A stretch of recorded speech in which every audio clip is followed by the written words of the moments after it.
I'm making homemade raw food for the cats that is going to be cheaper than Friskies. These are the main ingredients that I am using. I have 10 pounds of fresh chicken thighs. This is 5 pounds, and this is 5 pounds.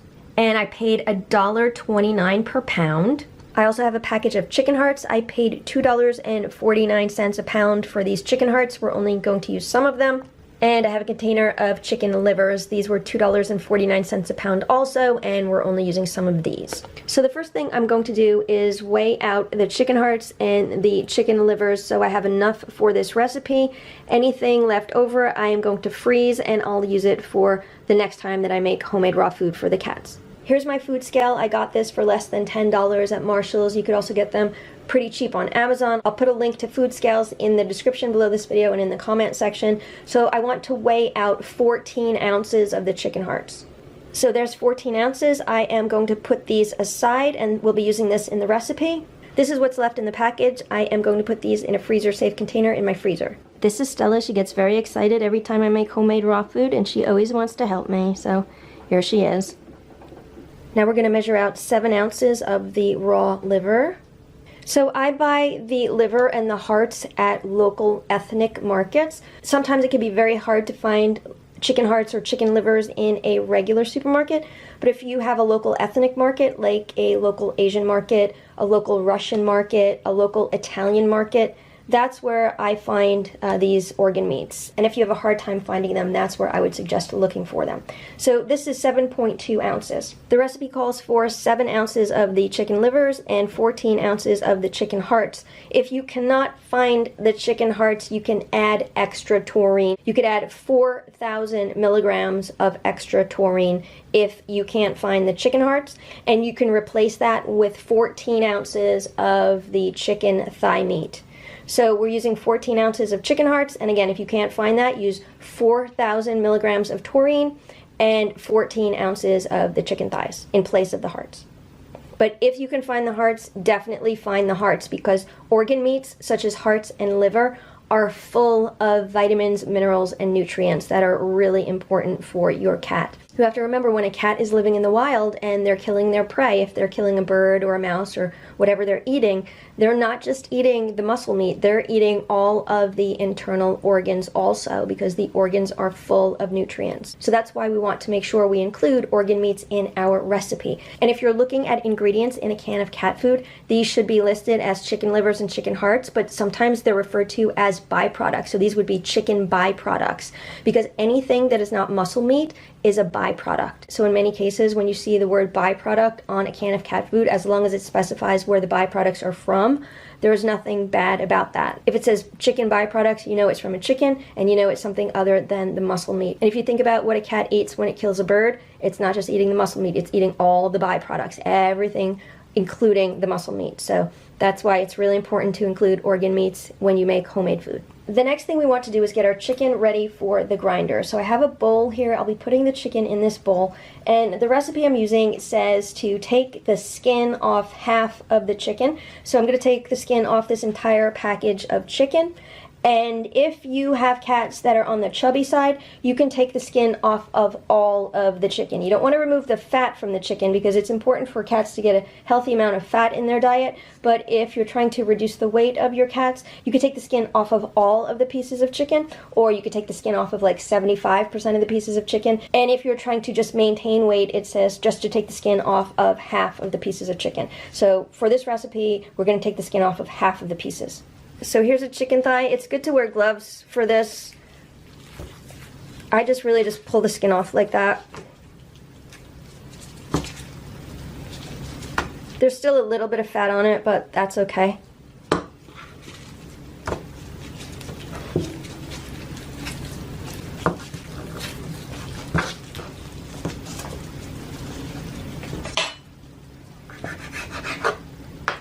And if you want to trim some of the skin that might not pull off, you could also do that. And if you have a use for this chicken skin, then obviously put it to good use. But we're not going to be using it in this recipe. This recipe says to remove 25% of the bone from these chicken thighs. So each 5-pound pack has 8 pieces of chicken. I just took the skin off of 8 pieces of chicken. And so we're going to remove the bones from 4 of those pieces, and that will be from 25% because I have a total of 16 pieces, and 25% of 16 is 4. So here's my chicken thigh, and this is the way that I take the bone out. I am not a chef. This is probably not the professional way to do it. This is just the way that I do it. So I put the chicken thigh on this board so that I can see the bone. It's like bone side up. And then I just try to cut along the bone on one side, and then I turn it around and I try to cut along the bone on the other side. I mean, our goal is just to get the bone out. It doesn't have to be pretty.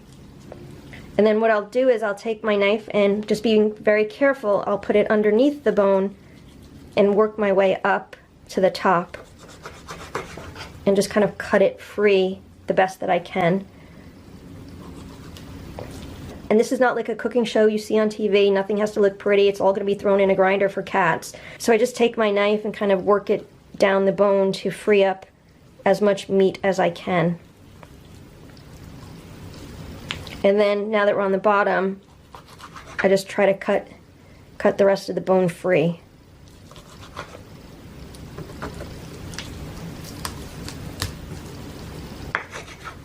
So there's the bone. That's not too bad. And then I think there's a little bit more here. Maybe it's just some tough cartilage.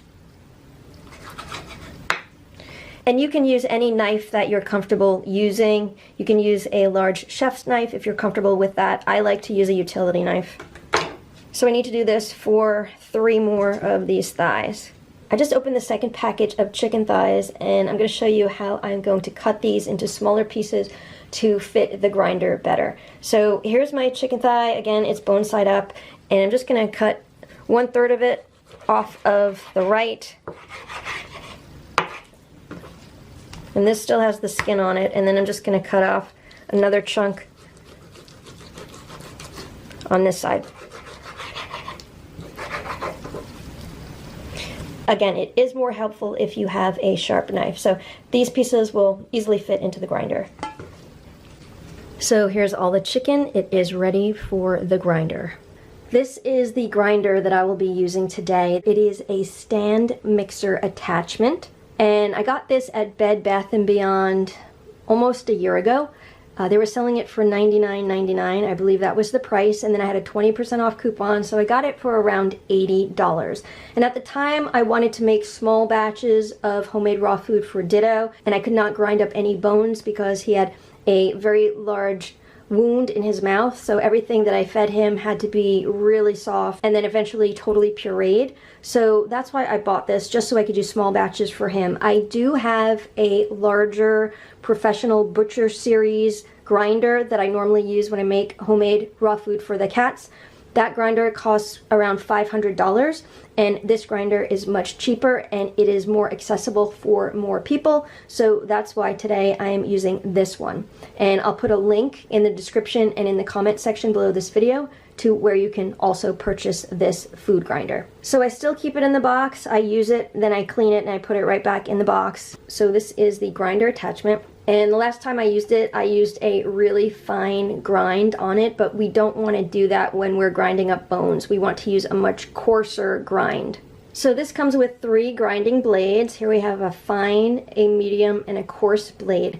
Normally what I'll do is I'll use the coarse blade first, and I'll use the pieces of chicken that don't have bones. Like, you know how we took bones out of 1/4 of the chicken? So we took bones out of 4 of the chicken thighs. Normally I would grind those coarsely, and then I would change out the blade to like the medium blade, and then grind up the pieces with the bones. But today I'm not going to do that. We're just going to use the medium blade for everything. This meat grinder is basically a mini version of the larger meat grinder that I use when I'm making larger portions of cat food. So here's my stand mixer, and this is where the grinding attachment goes. So I'm going to take this piece off, and I'm just going to put in the grinding attachment. Make sure the side is loose enough that it fits right in, and then we're going to tighten it up. And that was easy. I normally use a large aluminum pan to catch the ground meat. So the ground meat will come out here and it will fall into the pan, and then it makes it really easy to mix everything together in a large pan. The first thing that I usually start with are the organ meats because they are the softest, they are the easiest to go through the grinder, and then I follow them up with the firmer pieces of chicken. So I'm going to start with the chicken livers. Also, you want to make sure that you put your hand here in front of where the meat comes out in case anything splatters. That can happen when you first start grinding, especially with organ meats. So you want to use speed number 4.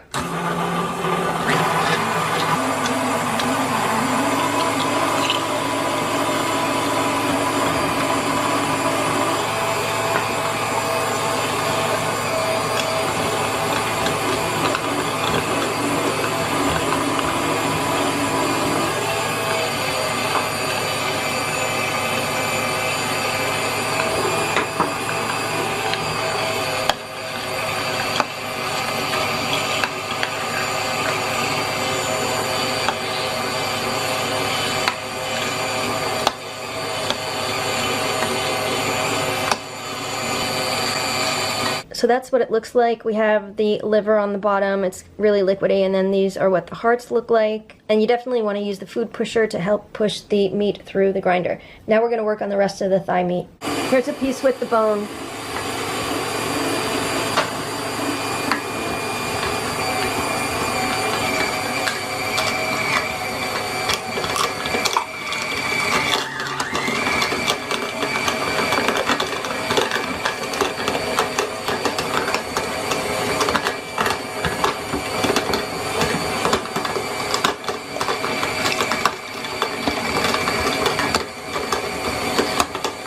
Here's all the meat that just went through the grinder. I'm going to unplug the mixer and take the grinding attachment off, and then we're going to add some more ingredients to this ground meat. I am now adding 4 raw egg yolks. You don't want to add the egg whites because raw egg whites can block the absorption of some B vitamins in cats, but the yolks are fine. They're very high in nutrients. I'm adding 2 capsules of taurine. These are 1,000 milligrams of taurine, so I'm adding 2,000 milligrams. So raw meat has a lot of taurine in it, specifically the chicken hearts we put in here and the dark meat of the chicken thighs. Those all have taurine in them. And I've spoken to my vet about this, about do you need to add additional taurine when you're making homemade food with raw meat. He feels that you don't need to add the extra taurine because there is the naturally occurring taurine in the meat. He also acknowledges that there are other vets that definitely think you do need to add the extra taurine, and the recipe I'm using says to add extra taurine.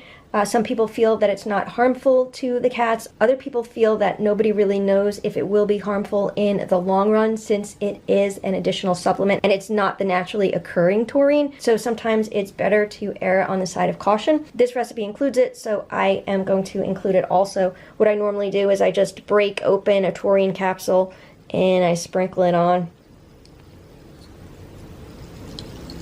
And I'll do it with the other one also. And this is all going to get mixed together. Adding additional taurine is just basically like having an insurance policy, just to make sure that there's enough in the meat for the cats. There normally should be, but some people just like that extra boost. This recipe also calls for 4,000 milligrams of fish oil. I've used several different fish oil supplements. The one I'm currently using is this Grizzly Salmon Plus Omega 369 food supplement for dogs and cats. One pump has 1,000 milligrams, so I'm adding 4 pumps. I actually added 5 because some of those were not full pumps. I also make sure that my cats eat fish-based food 1 day a week to make sure that they're getting a good amount of omega-3s in their diet that way. So I'll feed them some canned sardines, some canned salmon, that kind of food. Now we want 200 milligrams of vitamin B complex. So these are each 100 milligram capsules, and I'm going to open these up and sprinkle these in also.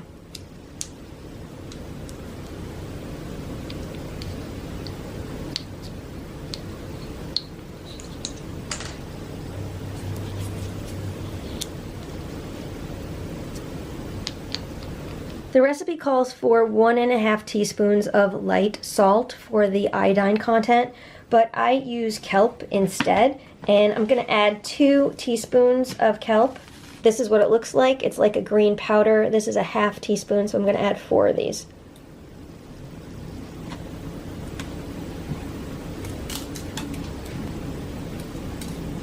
So kelp contains iodine. It also contains some calcium, phosphorus, salt, and potassium. The recipe also calls for 200 IU of vitamin E, and it says to use a powdered form of vitamin E. I have not found a powdered form around here. I know you could buy it online. I haven't done that yet. Other people use this liquid vitamin E, and this is what I've been using. A 1/4 teaspoon of this is about 400 IU, so I'm probably going to put in about 1/8 of a teaspoon.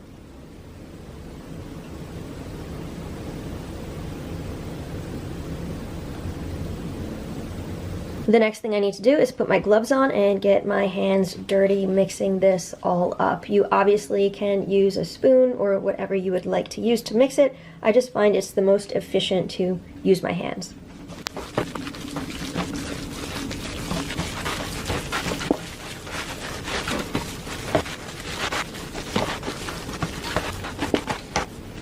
So this is the basic homemade cat food. Let's talk about how much this cost to make. So I got 10 pounds of chicken thighs for $1.29 a pound. That was $12.90.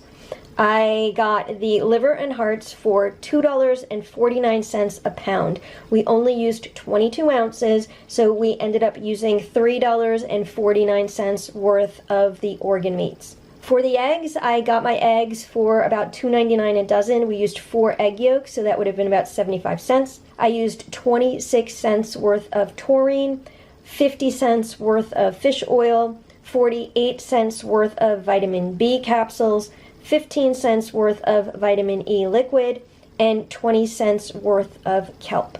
So I used a total of $2.34 worth of supplements. When we add together the cost of the chicken, the organ meats, and the supplements, the total is $18.73. So if we divide that by 10, because we made approximately 10 pounds of food, that means it cost us $1.87 a pound.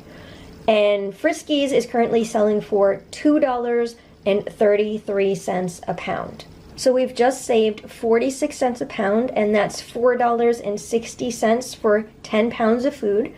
And we know exactly what's in the food, and all of the ingredients are much higher quality than what's in a can of typical supermarket brand canned cat food. So although this is the recipe for basic homemade raw cat food, when I make it for my cats, I do like to add some extra ingredients to boost the nutrition and to provide a little bit of extra fiber for their digestion. This is a product that I like to add. It's called Amazing Grass Amazing Trio. This is barley grass, wheatgrass, and alfalfa. The reason why I like to use this is because the cats love eating cat grass, and when they were living outside, they loved eating grass outside. If you observe feral cats living in nature, they love to eat grass, especially if they're not feeling well, and this is a powdered grass supplement. It also has good nutrients for them. It has some vitamin A, some vitamin C, vitamin K, calcium, iron, sodium, and potassium. So while cats are obligate carnivores and they do require animal protein as the main part of their diet,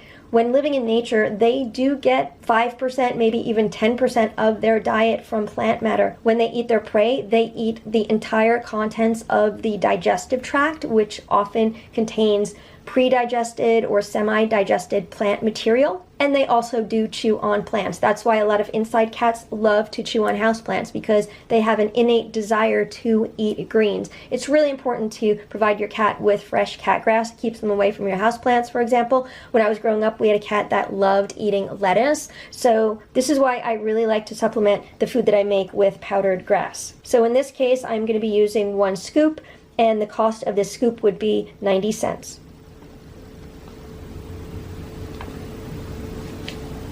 Obviously, if you can get the supplements on sale or cheaper, if you have a coupon, then it brings the cost even lower. So by adding the greens, it brings the total up to $19.63, which is $1.96 a pound. That's still cheaper than Friskies being sold at $2.33 a pound. I also like to add 1 or 2 cups of some kind of vegetables. Sometimes I'll use some canned pureed pumpkin. Other times I'll steam some vegetables and puree them myself. Sometimes I'll very, very finely grind some vegetables. I've done that with zucchini in the past. The cats like that. I've done it with butternut squash. The cats like that.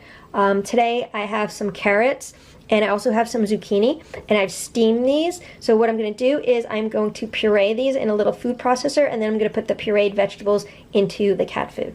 Some people will tell you that you don't need to add any vegetable matter to your cat food because cats are obligate carnivores. Other people say it is good for them because it is good for them to get the additional fiber in their digestive tract, any kind of phytonutrients that might be in the vegetable matter. Basically, opinions are very mixed. Almost everyone you talk to gives you a different opinion. If you read books about homemade cat food that were published through the years, basically the recipes are always changing because every year we're learning new and more things about cats, their bodies, and how they work. So for me, I choose to add these extras. By all means, they are not part of the basic recipe. You don't have to add them. Here are the pureed veggies, and I'll be adding these also. Notice how the amount of vegetables I'm using is a very small percentage compared to the amount of meat that is being used. Cats are obligate carnivores, and they should be on a meat-based diet.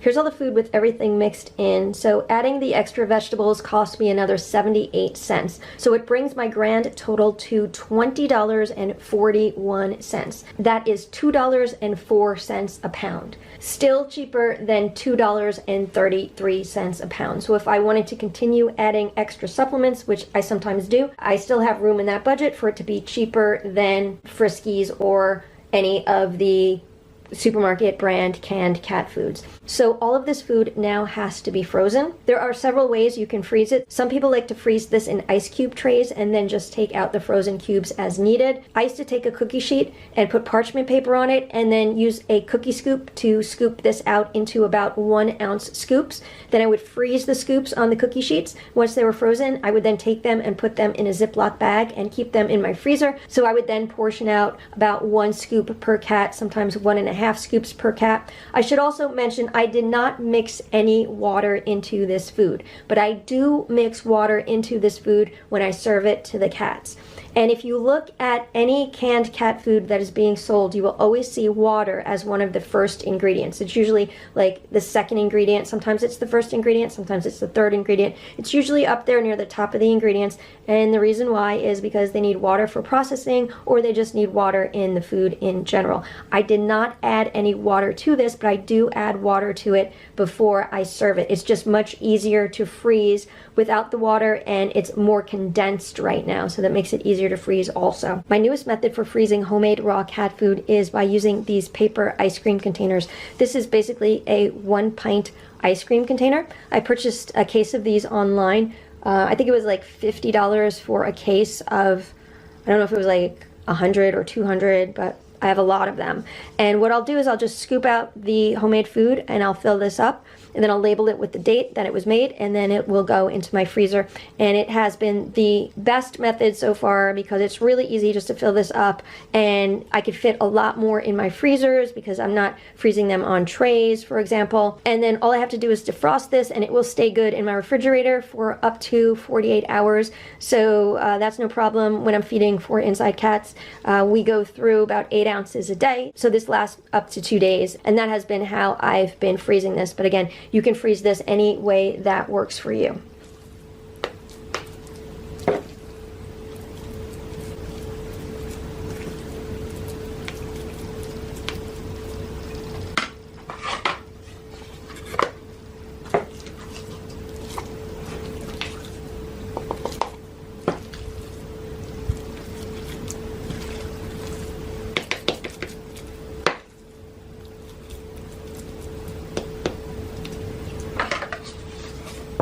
So here are all the containers I just filled. 9 of them are completely full, and then this last one has 5.7 ounces in it.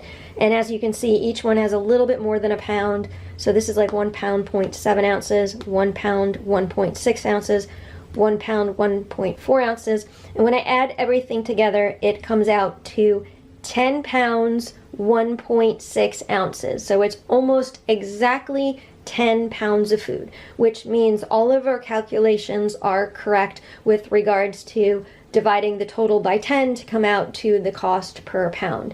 So I have 10 pounds of homemade raw cat food, and it cost me $20.41, and that's with adding extras to it.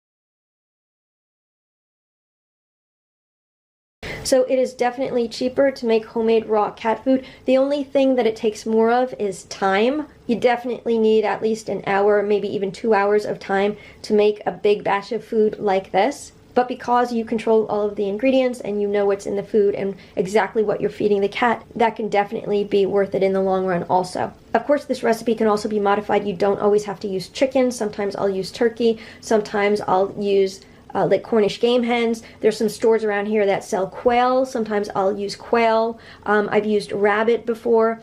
You could use any kind of meat that is suitable for a cat to eat. You just have to make some adjustments to the recipe based on the quantity of bone in the foods that you're using. But if you do a search on the internet, you can usually find some information about that as to what those percentages are. And another thing that I like to do for my cats is to give them a little bit more variety than just eating this homemade raw food all the time. Sometimes I will buy them some commercial raw food for snacks. They get some dry food and some canned food. So I do like to give them a bit of a variety to make sure that they're getting all of the vitamins and the minerals that they need. I just wanted to share this recipe with you because with the rising costs of cat food, it is just really crazy. And I'm looking at these prices and I'm thinking, it's not worth it when I can make my own. And we're basing this comparison on some of the cheapest cat food on the market. If we base this comparison on some of the more expensive cat food on the market, you can definitely see where there is a much greater savings. With these prices, it's a really good time for more people to start learning how to make their own homemade cat food.